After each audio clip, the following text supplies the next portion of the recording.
Hi, Riley. Thank you so much for joining me today. I'm Nicole, the social media coordinator for the All American High School Film Festival, and I'm so excited to learn all about your film. Congratulations on being a 2025 official selection. Thank you so much. I mean, it's an honor to have my film selected at All American, and it's an honor to be here talking to you. Well, awesome. Could you briefly introduce yourself, where you're from, what high school you attend, and tell us what inspired you to pursue filmmaking? Yeah, so my name is Riley W. Walsh. I'm from South Florida. I went to Marjorie Stoneman Douglas High School, and I just graduated this year. And what inspired me to starting filmmaking was my first experience being on a set was actually in my sophomore year, and kind of just seeing like how the people were working, how the like, and I'm talking professional set, like not student film, professional. I was like blown away because I knew nothing about film, but being on a professional set really like showed me that people can be doing art as their career, and that's what I wanted to do. Okay, so this next part, I want you to consider it like a 60-second elevator pitch, and I'm actually going to time you.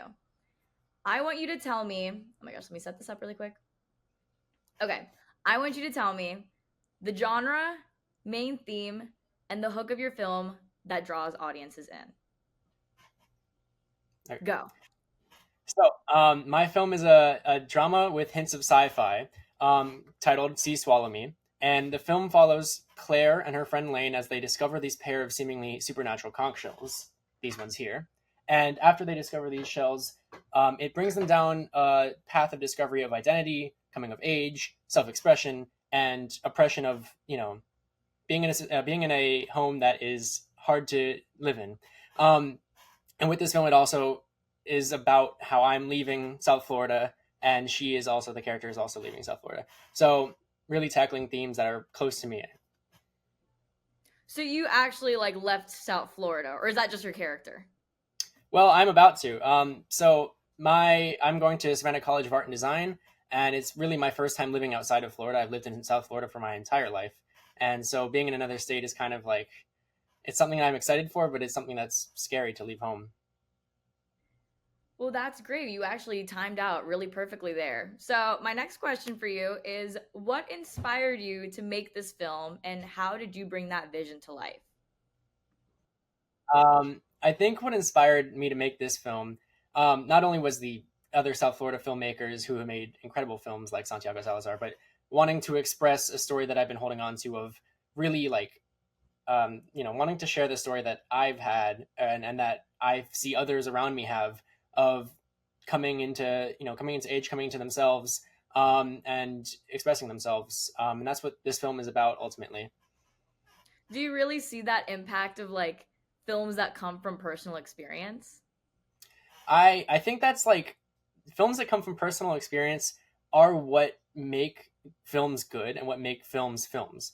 And so much of what so much of films having personal experience makes it more authentic, makes it speak to the viewer more. I've had a film titled Afterglow that had screened in theaters, and that was my first film that I really wrote like with myself, like as the character, not as the characters, but really put myself into, and along with my co-writer Ava Thomas. And I had people coming up to me saying that it had like struck them. Someone called their best friend because of that film, and it was like about friendship and all this stuff. So I think putting expressing yourself with the film and making sure that you're doing it authentically is what will make the film ultimately resonate with the viewers. So, for my next question, what was the biggest challenge you faced while making your film and how did you overcome it?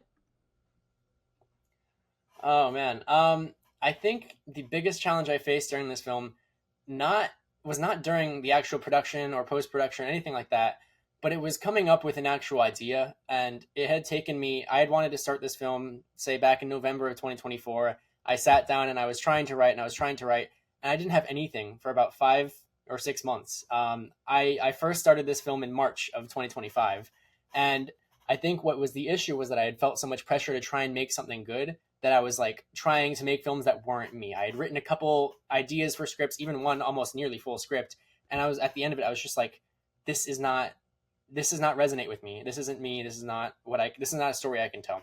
And so finding that idea and then finding the people to surround myself to help make this film was the hardest part. And then from there, once I had the idea, once I had surrounded myself with people who saw the vision, going from there, it was not a breeze, but it was a lot easier. Definitely helps to starting there. Yeah. Definitely. Were there any specific like influences or film directors or anything like that that helped you shape this project? This film is heavily inspired from Jane Schoenbrun's "I Saw the TV Glow" and the themes that go with that, while having visuals kind of akin to "Waves" by I'm forgetting his name, but he made "Waves" in Broward County, South Florida. I Very have thank you. seen Waves, great film, and Yeah, very good. I saw the TV Glow on a plane one time, and also another great film. So I'm very excited to watch this thing. I like those Sorry, two. that's so embarrassing. I just named the wrong director. No, For that's okay. So, what message or feeling do you hope the audiences walk away with?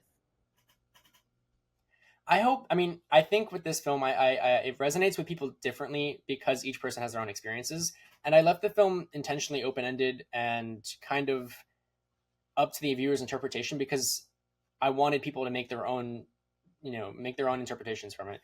And from the people that I have shown it to already, there's been a whole wide range of what they feel from the film and what they think it's about, which is like it's good, and I'm very happy that they're seeing it in different lights.